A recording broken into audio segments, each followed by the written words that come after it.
Yes, hello everyone, welcome back. I'm your friend in XO, and right now, as you know, we will have a very long vacation, and basically, inside of this vacation, we have maybe 7 days of free time.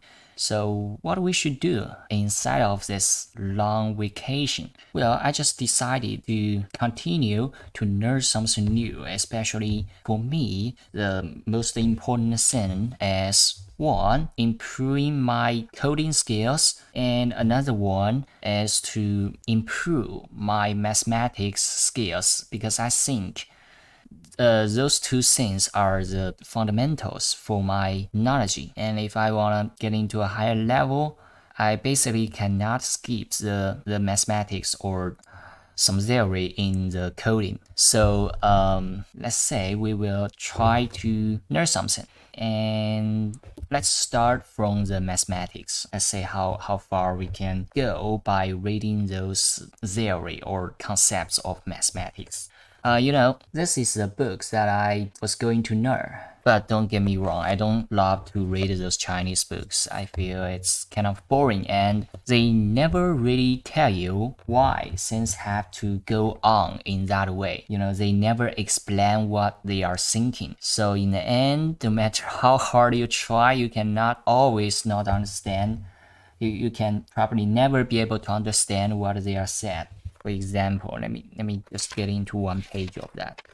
Okay, I hope you could say that something like this, they will always try to write out all those formulas, expressions, and kind of things like that, but they are so lazy. They refuse to use a lot of words to describe what they are thinking or how or why they need to write that line of formula or expressions. They never explain why. So it's very hard to actually understand the scene behind those symbols. That's something quite normal in those Chinese books. So that's why I do not like those books because I think they are a piece of shit. All right. So instead,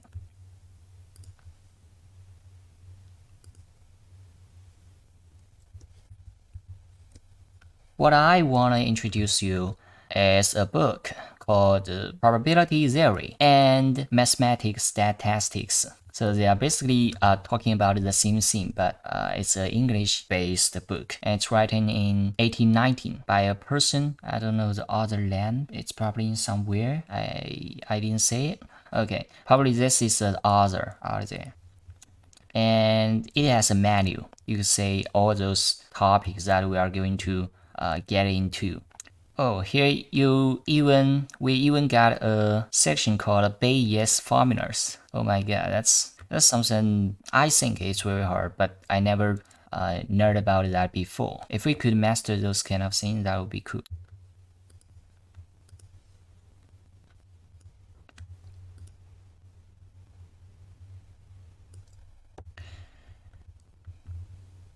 Alright, let's just get into the first section or something like that. Here we go. The first lectures, lecture 1.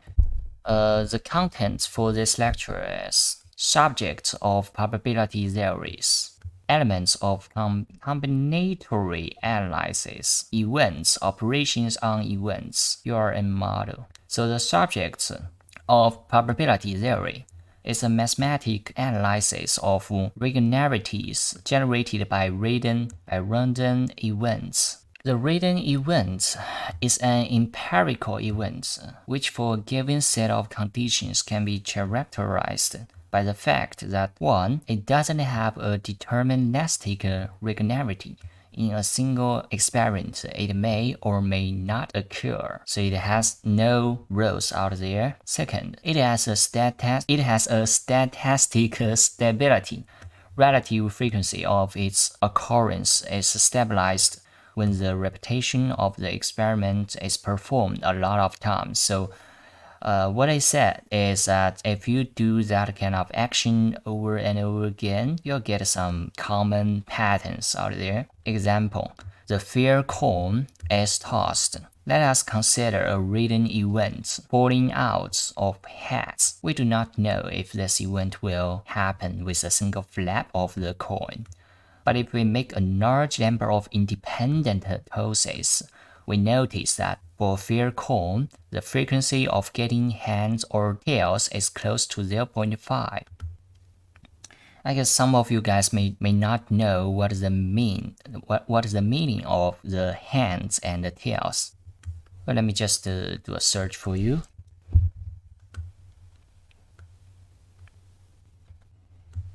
Everyone here knows that for a coin, it has two sides. One side is probably a human. You could always see a human face. This is the head of a human. So that's why they call it the heads. And the tails is on the opposite.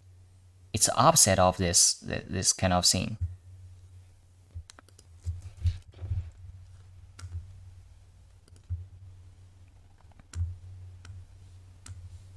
Okay, here we go. From this group, we could clearly say that this is a head and this is a tail. This is one coin, but a different look from two different sides.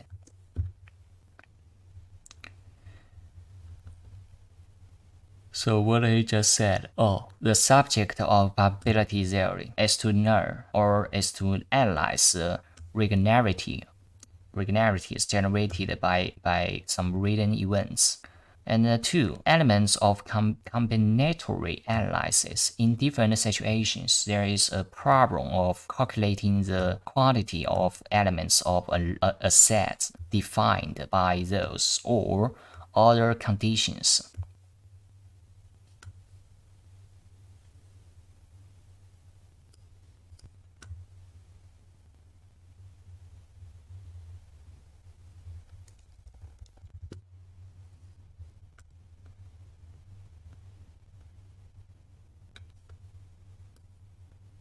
General statement of a combinatory problem is as follows. For example, we have to select n elements or sample from n different elements. One element can enter the sample more than once. It is necessary to specify the exact number of samples from the general set by m and n. Let us formulate 2 general combinatorial rules. Rule of thumb, addition principle. If we have a ways of doing something and b ways of doing something else, and we cannot commit both actions at the same time, then there are a plus b ways to choose one of the actions for sure.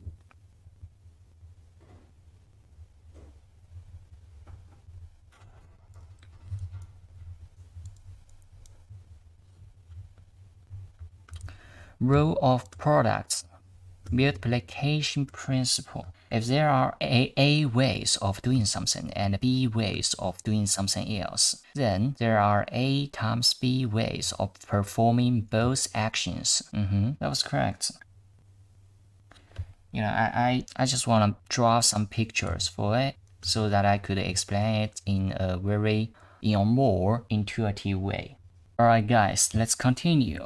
The rules of thumb, addition principle. If we have a ways of doing something and b ways of doing something else, and we cannot commit both actions at the same time, then there are a plus b ways to choose one of the actions. So for example, now we got an array. If we got an array and we got multiple actions 1, 2, 3, 4, 5. And for each time, if we can only choose one of them, then there must have 5 actions that we actually could choose. This is the first situation. Then rules of products, multiplication principle. If there are a ways of doing something and b ways of doing something else, then there are a times b ways of performing both actions. So for example, this is a a actions and we get a b actions like 6 and 7. If we want to do them at the same time, then we would have 1, 2, 3, 4, 5 times 2 ways of combinations for doing a plus b action, kind of things like that. So samples, let the n be the size of the general set and m be the size of the sample. We had two types of sampling the elements in the sample. Ordered, if we change the order of the sample elements, then this will be already another sample. And unordered, if we change the order of the sample elements, then this will be the same sample. Alright, so this may look unfamiliar, but trust me, they are quite simple. Let's say what is ordered sorting or ordered set. If you get a set ABC, when you think that BAC or CAB, these two things, they are two different combinations, then the first one, if you think they are different stuff, then this is an ordered set. What is an unordered set? In Python, they would call it combination. Well, for this case, you will think that ABC, BAC, CAB, they are the same thing. The three of them, they are the same thing. Why? Because they all have A and B and C inside of them. A, B, C, A, B, C. So this is an unordered way of the sampling. So ordered sample of size m without replacement is called arrangement of m objects out of n. It's written as something like this. The number of arrangements of m out of n is equal to... Okay, so let me say. When you say a sample or when you say a symbol like this, a with two numbers besides it, for example, this one, m and n. When you say something like this, what it means is that you're gonna take n samples from n elements. So in other words, take n elements from n elements without replacement. Well, how do you understand the word of without replacement? For example, if you get, let's say, 5 balls, if you get 5 balls inside of a packet, then if you want to do a sample, for example, taking 3 of them out of your packet, for each time after you have taken 3 of the balls, you do not put the 3 balls back into the packet again. So in this case, you are doing the sampling without replacement.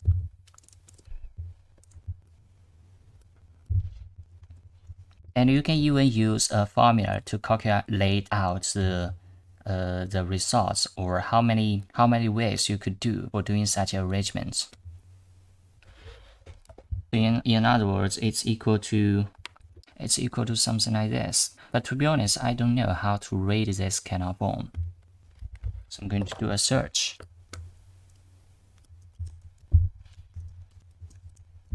Here we go.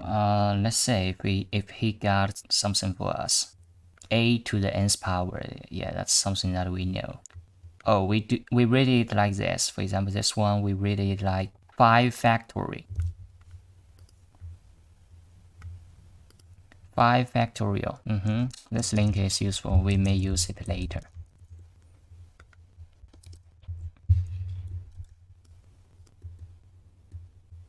Yeah, I think this is overkilling. It stucks my computer. So what we need to do is to just copy parts of the block. For this time, it's working pretty good. So how do we read it again? 5 factorial. Alright, so for the number we have, we get this many of ways for doing that arrangements. So you may ask me, what's the meaning of this? Well, it's just equal to n times n minus 1 times n minus 2 until n minus 1, until the n is equal to 1. So if the n is 3, for this case, that will be equal to 3 times 2 times 1, something like that.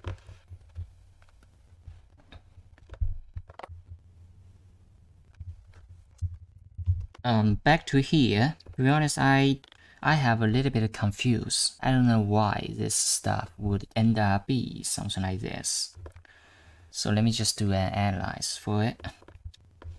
For example, if now you have, let's say if you want to get 3 balls from 5 balls, what you would do is, if we put those numbers into the formula, that'll be 5 times 5 minus 1 times 5 minus 2 times 5 minus 3 until this number 5 minus 3 plus 1, which is exactly 3.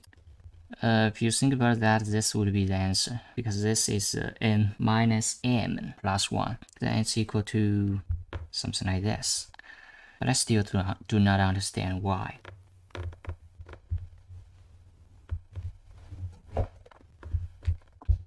To be honest, it's make me feel angry about it. Why cannot solve even or why cannot explain such a even simple question? That's a problem. So I was thinking that maybe we could find something from the academic website about that kind of knowledge.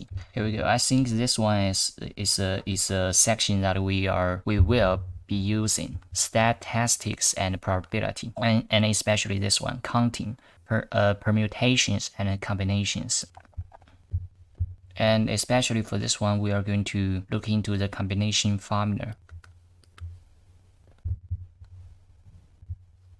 So let's get started to watch this video. The first time you're exposed to permutations and combinations, it takes a little bit to get your brain around it. So I think it never hurts to do as many examples. But each incremental example, I'm going to review what we've done before, but hopefully go a little bit further. So let's just take another example, and this is in the same vein. In videos after this, I'll start using other examples other than just people sitting in chairs. But let's stick with it for now. So let's say we have 6 people again. So person A, B, C, D, E, and F. So we have 6 people, and now let's put them into 4 chairs. We can go through this fairly quickly. 1, 2, 3, 4 chairs. And we've seen this show multiple times. How many permutations are there of putting these 6 people into 4 chairs? Well, the first chair, if we seat them in order, we might as well. We could say, well, there'd be 6 possibilities here. Now, for each of those 6 possibilities, there would be 5 possibilities of who we put here, because one person's already sitting down. Now, for each of these 30 possibilities of seating these first 2 people, there'd be 4 possibilities of who we put in chair number 3. And then for each of these, 120 possibilities, there would be 3 possibilities of who we put in chair 4. And so this 6 times 4 times 6 times 5 times 4 times 3 is the number of permutations. And we've seen in one of the early videos on permutations that, when we talk about the permutation formula, one way to write this, if we wanted to write it in terms of factorial, we could write this as 6 factorial, which is going to be equal to 6 times 5 times 4 times 3 times 2 times 1. But we want to get rid of the 2 times 1. So we're going to divide that. Now what's 2 times 1? Well, 2 times 1 is 2 factorial. And where did we get that? Well, we wanted the first four factors of 6 factorial. So if you want, and that's where the 4 came from. We wanted the first 4 factors. And so the way we got 2 is we said 6 minus 4. 6 minus 4. That's going to get us what we want to get. That's going to give us the number that we want to get rid of. So we wanted to get rid of 2, or the factors we want to get rid of. So that's going to give us 2 factorial. So if we use 6 minus 4 factorial, then that's going to give us 2 factorial, which is 2 times 1. So let's say this video explained the concept very well. So it explained if we got let's say 6 elements, and if we want to get 4 elements out from it, then this is a formula that we're gonna use, and it's coming from this kind of thing. It's quite let's say intuitive. For example, if you get 6 people out there at the beginning, then for each time when you take in 1 chair, there'll be less possibility for different people to sit on another chair. And since we only got 4 chairs, so in the end, we're left with 3 possibilities out there. So to be honest, this is a final ways or combinations that we could get. This is the result. And how do we get that kind of result? First, we get all combinations, then we divided the combination that shouldn't exist, and after that we get this one. So when we look back at this, you would generally notice that this is not an arrangement. It's actually doing the combination without replacements. Here's another situation where the n equal to n. If they are equal, that only means one thing, which is if we got a list A, B, C, three characters, or how do they call it? Three chairs, but the full name for it is characters. If we got three characters, how many combinations that we could get? Or let's say it's not that difficult. It's just about B, A, C, and C, A, B. That's all. For this case, what's the permutation that you could get? Speaking about this word, I know the meaning of permutation in programming, but I don't really know the definition in English. It's kind of weird. So it's a way, especially one of several possible variations in which a set or number of things can be ordered or arranged. So for this time, we got the arranged word again. So permutation. All right. So for this case, the permutation for this array would be just equal to 3 factorial, which is 3 times 2 times 1, which is 6. I couldn't believe that because I couldn't find out that many of, let's say, arrangement, or how do they call it again? Or that kind of order. I cannot find 6 different orders from the APC, but we could try. For example, the first one would be A, B, C for sure, and the second one would be A, C, B, and the third one would be A, B, A, C. And fourth one would be B, C, A. We aren't finished yet. We could go on with C, A, B and C, B, A. Oh, I guess this is all those different orders, or let's say arrangement that we could get from the ABC out there, and we did it. I thought I couldn't, but we did it. We have successfully found 6 different ways for this list. Alright, there has another one. Unordered sample of size n without replacement is called the combination of n out of n. It's written as say mn, but this is not the right way for reading it.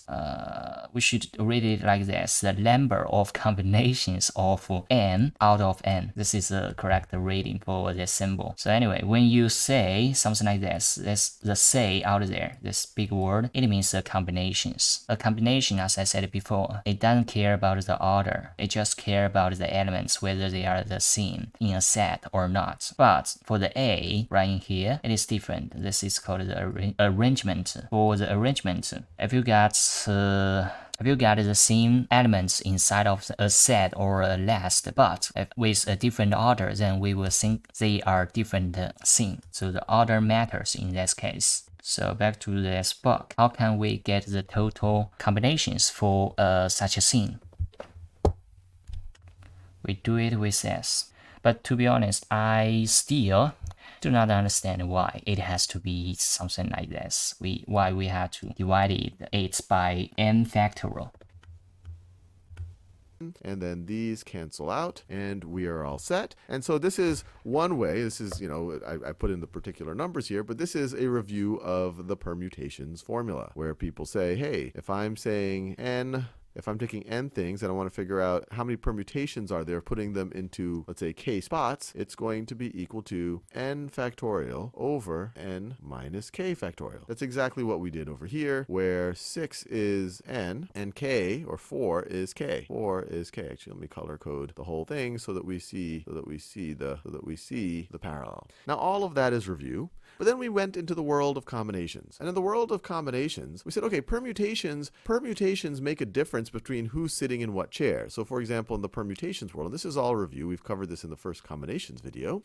In the permutations world, A, B, C, D, and D, A, B, C, these would be 2 different permutations. That's being counted in whatever number this is. This is what? This is 30 times 12. This is equal to 360. So So this is each of these. This is one permutation. This is another permutation. And if we keep doing it, we would count up to 360. But what we learned in combinations, when we're thinking about combinations, let me write combinations. So if we're saying n choose k, or how many combinations are there? If we take k things and we just want to figure out how many combinations, so if we start with n, if we have a pool of n things and we want to say how many combinations of k things are there, then we would count these as the same combination. So what we really want to do is we want to take the number of permutations there are. We want to take the number of permutations there are, which is equal to n factorial over n minus k factorial over n minus k factorial. Here we could read it again. So for example, how do you read this? You say n factorial. Remember that this is very important when you do any kind of learning, because if you cannot read it, you cannot remember it. That's it. And we want to divide by the number of ways that you could arrange for people. Once again, and this takes, I remember the first time I learned it, it took my brain a little while. So if it's taking a little while to think about it, not a big deal. It can be confusing at first, but it'll hopefully, if you keep thinking about it, hopefully you will see clarity at some moment. But what Alright, for some reason I'm going to turn off my camera because it blocks the video. So if I keep my camera open or keep my camera on, you may not feel so good about when you watch the screen, especially the video. So I'm gonna turn it off. we want to do is we want to divide by all of the ways that you could arrange four things. Because once again, in the permutations, it's counting all of the different arrangements of four things, but we don't want to count all of those different arrangements of four things. We want to just say, well, they're all one combination. So we want to divide by the number of ways to arrange four things. Now, or the number of ways to arrange k things. So let me write this down. So what is the number of ways to arrange k things in k spots? And I encourage you to pause the video because this is actually a review from the first permutation video. Well, if you have k spots, let me do it. So this is the first spot, the second spot, third spot, and then you're going to go all the way to the kth spot. Well, for the first spot, there could be k possibilities. There's k things that could take the first spot. Now, for each of those k possibilities, how many things could be in the second spot? Well, it's going to be k minus 1 because you already put something in the first spot. And then over here, what's it going to be? K minus 2 all the way to the last spot. There's only one thing that could be put in the last spot. So what is this thing here? K times k minus 1 times k minus 2 times k minus 3 all the way down to 1. Well, this is just equal to k factorial. The number of ways to arrange k things in k spots, k factorial. The number of ways to arrange 4 things in 4 spots, that's 4 factorial. The number of ways to arrange 3 things in 3 spots, it's 3 factorial. So we could just divide this. We could just divide this by k factorial. And so this would get us n factorial divided by k factorial times n minus k factorial, n minus k, and I'll put the factorial right over there. Alright, he just gave out the results, but I really don't know why we had to divide all those things by k factorial. Why? By the number of ways that you could arrange n, if we have a pool of n things and we want to say how many combinations of k things are there, then we would count these as the same combination. So what we really want to do is we want to take the number of permutations there are. We want to take the number of permutations there are, which is equal to n factorial over n minus k factorial over n minus k factorial. And we want to divide by the number of ways that you could arrange for people. Once again, and this takes, I remember the first time I learned it, it took my brain a little while. So if it's taking a little while to think about it, not a big deal. It can be confusing at first, but it'll hopefully, if you keep thinking about it, hopefully you will see clarity at some moment. But what we want to do is we want to divide by all of the ways that you could arrange 4 things. Because once again, in the permutations, it's counting all of the different arrangements of 4 things, but we don't want to count all of those different arrangements of 4 things. We want to just say, well, they're all one combination. So we want to divide by the number of ways to arrange 4 things. Now, or the number of ways to arrange k things. So let me write this down. So what is the number of ways to arrange k things in k spots? And I encourage you to pause the video because this is actually a review from the first permutation video. Well, if you have k spots, let me do it. So this is the first spot, the second spot, third spot, and then you're going to go all the way to the kth spot. Well, for the first spot, there could be k possibilities. There's k things that could take the first spot. Now, for each of those k possibilities, how many things could be in the second spot? Well, it's going to be k minus 1 because you already put. Okay, this kind of thing has no difference than this one. You could still think the 1, 2, 3 until k as a chair. And for the first chair, it may have k possibilities because it has k people out there who could be able to sit on that chair. But for the second chair, it would be have less people. For now, it would be k minus 1 people have the chance to sit on the second chair, and so on. You already put something in the first spot, and then over here, what's it going to be? K minus 2, all the way to the last spot. There's only one thing that could be put in the last spot. So what is this thing here? K times k minus 1 times k minus 2 times k minus 3, all the way down to 1. Well, this is just equal to k factorial. The number of Okay, here it is a little bit tricky. Why the final result equal to the key factor here? I don't know. Let's assume here we got a key which is equal to 3, and this is the formula that we have 1, 2, 3 until the k over 1, right? This is a k, this is a k minus 1, and k minus 2, all the way down until 1. For example, now if the k equal to 3, that'll be something like this, times 3 minus 2. Oh, sorry, that'll be wrong. 3 minus 1 over 1 and 3 minus 2 over 1. This is n because 3 minus 2 equal to 1. For this thing, what's the final result of it? Or what's the output of that? Or what's the real value of this expression? Well, if you think about it, that would be, oh, I made some mistake. This should be something like this. So this is 2, this is 3. This will be 3 over 1 times 2 over 2 times 1 over 3. What's the final result of it? That will be just equal to 2. Oh, sorry, that will be just equal to 1. And clearly, the 1 does not equal to 3 factorial. So I was a little bit doubt about this formula, why it's equal to k factorial out there. I may be wrong about it, but how about we make the k equal to 5? Let's try this out.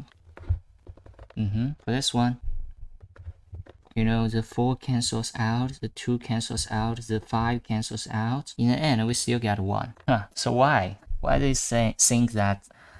Why he think that this kind of thing would be ended up equal to k factorial? That makes sense. of ways to arrange k things in k spots, k factorial. The number of ways to arrange 4 things in 4 spots, that's 4 factorial. The number of ways to arrange 3 things in 3 spots, it's 3 factorial. So we could just divide this. We could just divide this by k factorial. And so this would get us n factorial divided by k factorial times n minus k factorial. n minus k, and I'll put the factorial right over there. Yeah, but one thing we could know is that what he said is correct. Because if you got this kind of arrangement, what you do is to divide the whole stuff with the how many ways that you could. That's may not intuitive. Let me do it in another way. Let's assume you got an ABC, right? At the beginning, if you only calculate the permutations of the ABC, you get 6 different ways out from it. But for now, we only need the combinations of ABC, And as we all know, the combination of ABC will just result in one result, which is ABC itself. So how can we get 1 from 6 permutation? How can we get 1 combinations from 6 permutations? That requires something. I don't know. Let me just try this out. For example, according to the formula, it says that if you want to get the combination numbers of n over n or out from n, for this case, the n is it's not. If we want to get n elements from n elements, out from n elements, we want to get the combination number of that. And for our case, the m is 3, the n is 3. How do we do that? Oh, sorry. I should write down the correct formula first. Okay, let's say it says that it's equal to n factorial over n minus n factorial divided by, in higher level of mathematics, we normally wouldn't use that symbol. Instead, we do something like this. Over the n factorial. And for our case, the n and n, they are both equal to 3. So 3 factorial over 3 minus 3 factorial. I really doubt if this can work out. I don't know, and 3 factorial out there. Okay, what's the result of 0 factorial? Alright, the funny thing is that they say the 0 factorial is equal to 1. And here's the explanation. He said that a 0 factorial is a mathematical expression for the number of ways to arrange a dataset with no values in it, which equals to 1. Alright, anyway, it's equal to 1. And if that's true, we'll get a 3 factorial over 3 factorial, which will definitely just equal to 1. Here we go. Something like that. And when you think about this, when you think about the 3 factorial, it's equal to 6. So here we don't need the 6 different ways for the combination. So if we divide the 6 by 6, that'll be just equal to 1. So for all these different kind of permutations,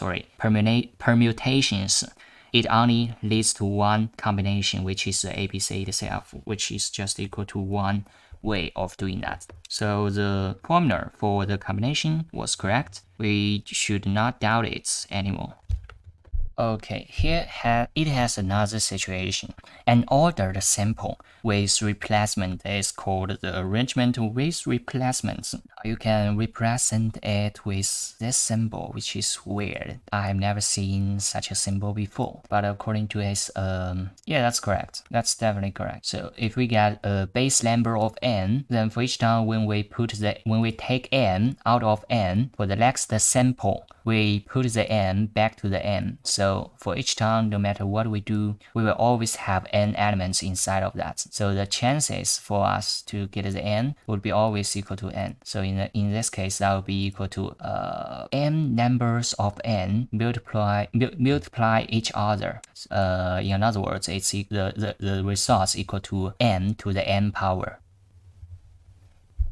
And when you think about this, if you get 2 numbers, 3 numbers, and if you want to get 2 out of the 3 numbers, you will end up with something like this. If you do replace your raise the replacement. So in other words, if you have used 1 for the second taking, you still put the 1 inside of that, so you still have the chance to use the 1, just like this one. You use the 2 times out there. And here again, something like that. And an unordered sample with replacement is called combination with replacement. That's equal to something like this. I don't know the exactly reason why he do this, but he must get some reasons, right? In the end, this is a table that we have to memorize or have to understand. But for now, I do not understand this one. Why the combinations with replacement would be equal to a formula like this. I have no idea about that. And this right over here is the formula. This right over here is the formula for combination. Sometimes this is also called the binomial coefficient. People call this n choose k. They'll also write it like this, n choose k, especially when they're thinking in terms of binomial coefficients. But I got into kind of an abstract tangent here when I started getting into the general formula. But let's go back to our example. So in our example, we saw there was 360 ways of seating 6 people into 4 chairs. But what if we didn't care about who's sitting in which chairs, and we just want to say, how many ways are there to choose 4 people from a pool of 6? Well, that would be how many ways are there? So that would be 6. How many combinations? If I'm starting with a pool of 6, how many combinations are there? How many combinations are there for selecting 4? Or another way of thinking about it is, how many ways are there from a pool of 6 items, people in this example, how many ways are there to choose 4 of them? And that is going to be, we could do it, well, I'll apply the formula first, and then I'll reason through it. And like I always say, I'm not a huge fan of the formula. Every time I revisit it after a few years, I actually just rethink about it as opposed to memorizing it, because memorizing is a good way to not understand what's actually going on. But if we just applied the formula here, but I really want you to understand what's happening with the formula. It would be 6 factorial over 4 factorial over. That didn't explain my confusion. Okay, so after you have learned about this section of mathematics, you may still do not know what's the formula of combination with replacement. You probably will always get familiar with the version of without replacement. But with this, but how about the with replacement? You have never learned about that. So let's see, how can we do something about it? No, they let's say they never, at least in the Cohen academic, he didn't cover that kind of knowledge. But we could always do some search about it.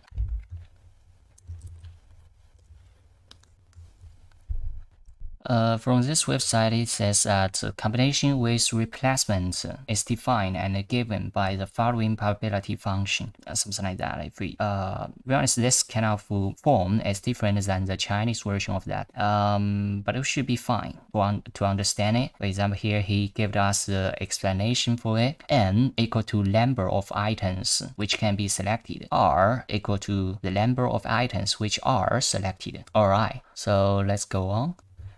I still remember two words. One is called denominator.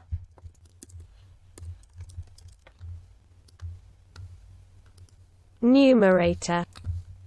Alright, numerator. Yeah, this is another way of reading it. Numerator. Alright. And another one is called denominator. I think that's the right way for reading it. Denominator. Denominator. Numerator. Numerator. Denominator. Alright. Let's get into it. So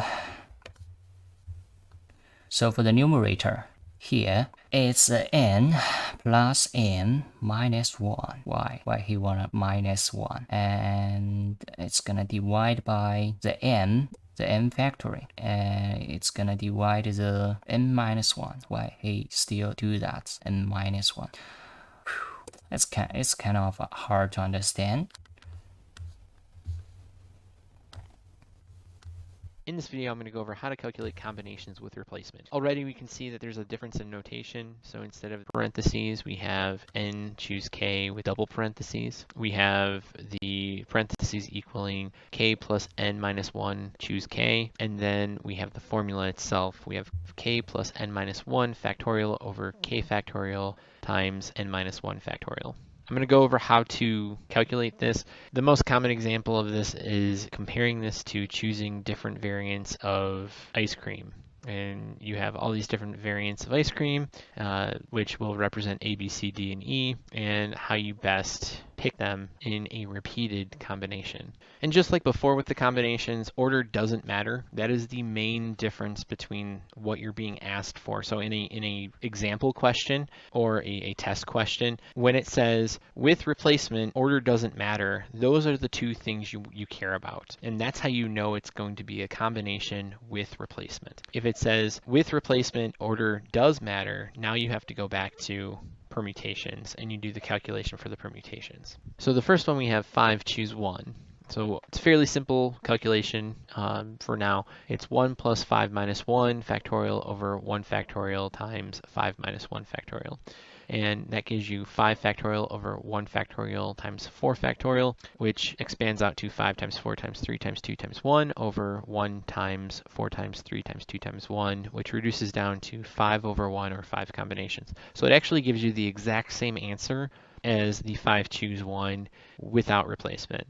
Where it starts deviating is the next one, where you have 5 choose 2, because now you're adding 2 to the n place, essentially, making it a factorial. And then you have 2 factorial times 5 minus 1 factorial. It still adds to 6. You're expanding past what we had. So we have 6 times 5 times 4 times 3 times 2 times 1 instead of starting with 5. And we have 2 times 1 times 4 times 3 times 2 times 1, which reduces down to 6 times 5 over 2, which equals 3 times 5 or 15 combinations. So again, we're adding what we're choosing to the... You know what? I think this video has no meaning for us. We all know those formulas and we all know how to use those formulas. But the problem is I don't want to actually remember that formula. All I want to do is to understand it. And once I truly understand that kind of formula, I don't have to remember it. Because people's memory is limited, especially for those general people or normal people like me. So I had to find a way to really understand it.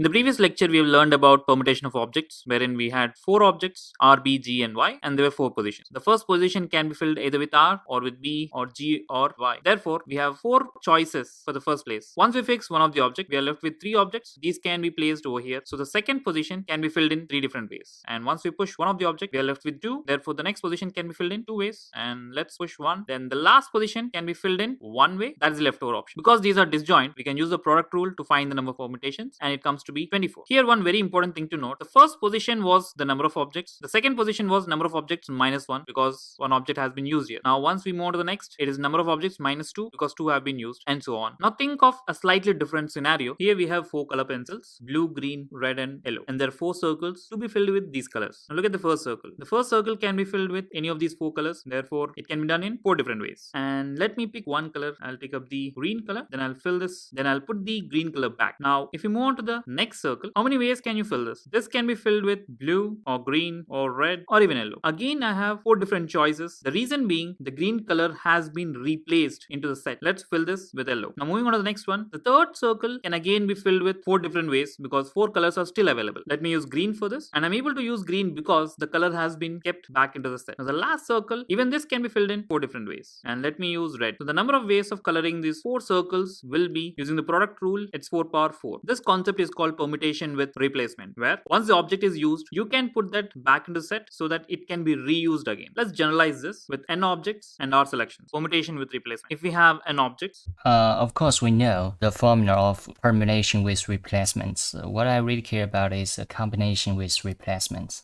So that video doesn't make sense.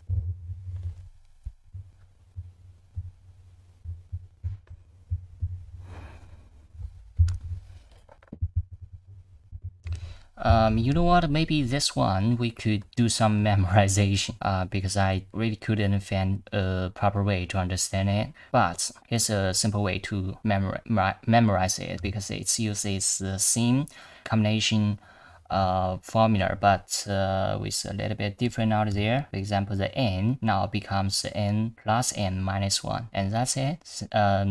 If you know the previous formula, which is this one, you would generally remember this one. So this is like do as less effort as you could to get the same result.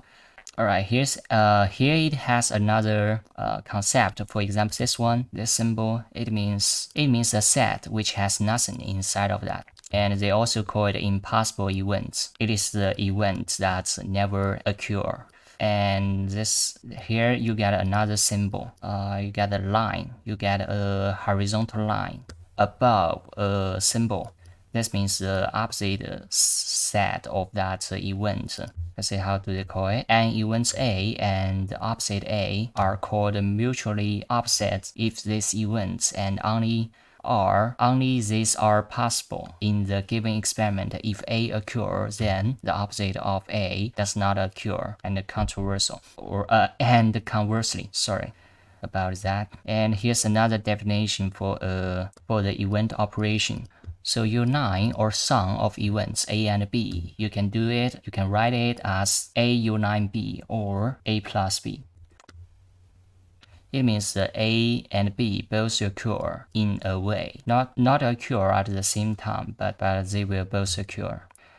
Here we go. This is a scene. Intersection or product of events A and B. You can write it as A intersect B or A times B, whatever. This means an event that occur if and only if A and B simultaneously occur. So they occur at the same time. Alright, here's another one. Residential events A and B. We call it A minus B. To be honest, I don't know if I'm correct about those readings. Yeah, I'm probably right. Let's go on. Okay, the reset. Oh, how to read that? How can I make the right pronunciation for it?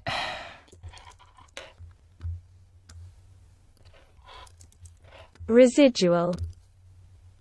Residual of events A and B, or A minus B, is an event that occur if and only if A occur and B does not occur. A occur and B does not occur. Okay, fair enough. Let me just draw a graph for it.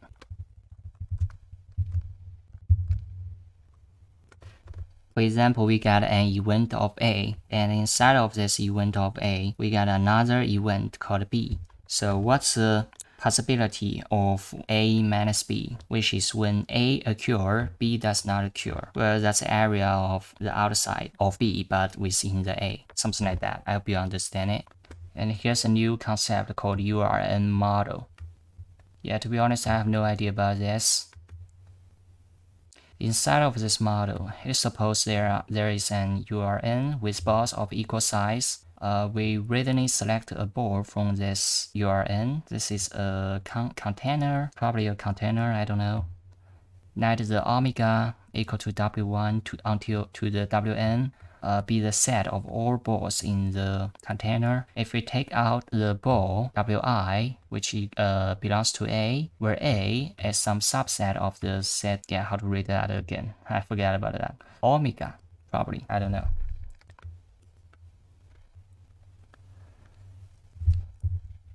Alright, here we go. It's right here. Omega.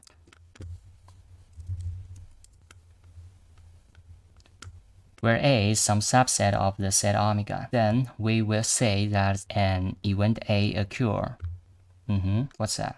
You know, sometimes when I say the H and the T in a Chinese book, I would think, what's the fuck about that?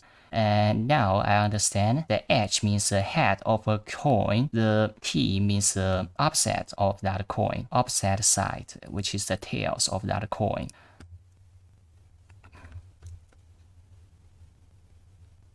Anyway, this is the first lecture, and I'll read the second lecture in the next video. So bye. Oh, by the way, one thing I want to make it clear. Sometimes you may think that, well, I read one part of a book, but why there has no second part of a book?